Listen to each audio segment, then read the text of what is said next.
Hi there, and welcome to episode 6 of School Psych Site to Go.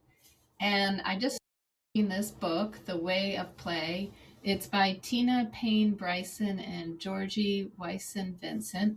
And it's not a book I would have picked up, a bunch of years ago, but because I was so oriented towards research and I don't know, just a lot of academic things. But this book lately I've been more interested in play and how you all probably, if you're interested in this topic, you know much more than I do. But this book was really practical. It would be great for parents, great for school staff, certainly good for school psychologists, no matter what age of students you work with. And it gives some tips in the book, and I thought I would just share a few that stood out for me. One is how during play, we want to make sure we're letting the child or the adolescent take the lead. So we're involved, but we're really fully present with the person. And I think that's probably one of the biggest things, even though it's certainly very difficult to do with all these devices that are distracting us. And even when time is short, it's hard to do when you're so busy. But the authors emphasize that it doesn't take a lot, even a small amount of time is pretty powerful. Being fully present, letting the child or the adolescent take the lead. So you might be listening to music you wouldn't have chosen, or you might be doing a game you wouldn't have chosen, but it's allowing the child to kind of choose the activities and being right there, fully present, engaging with them.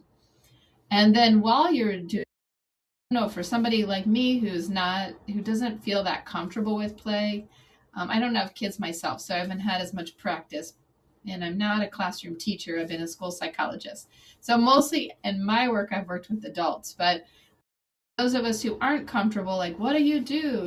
What makes it work well? It might sound like a dumb question to some of you, but one of the things we can do is simple as just kind of narrating, like saying, I see that you're building a tower, boy, and then let the kid comment, let them comment. You're just there, you're enjoying it with them. And you might mirror some of their tone of voice or their excitement or some of their body language, because people really respond when we mirror to them. It sort of builds a bond as well. Although we want to be careful not to be copying exactly what they say or do, because as the author, so we want to tune into their feelings when things come up and name them. That helps build vocabulary. And we don't need to try to solve the problem for the student or for the child. And we know that kids really, even though we're playing and we're having fun, kids do need parameters. So I really like these real simple rules they set. Take care of yourself, take care of others, take care of the space.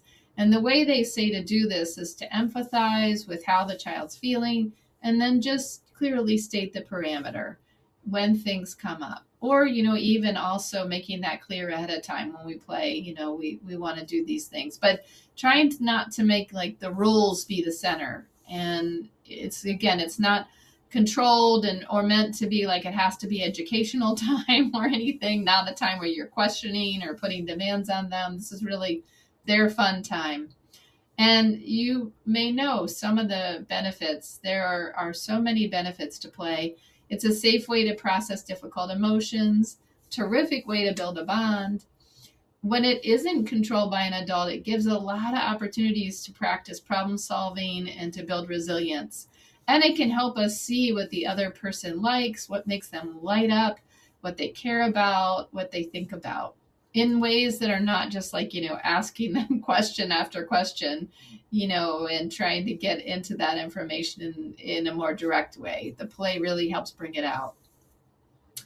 And as I mentioned, it's important for all ages. I'm probably the one in this picture who there's one person who's having fun and then one person who's freaking out on the roller coaster, and I'd be the one freaking out. But, sometimes, we might need to stretch a bit. But, there's lots of things, I'm sure, when you're with somebody you're playing with, you can kind of find things that they enjoy that you can do together.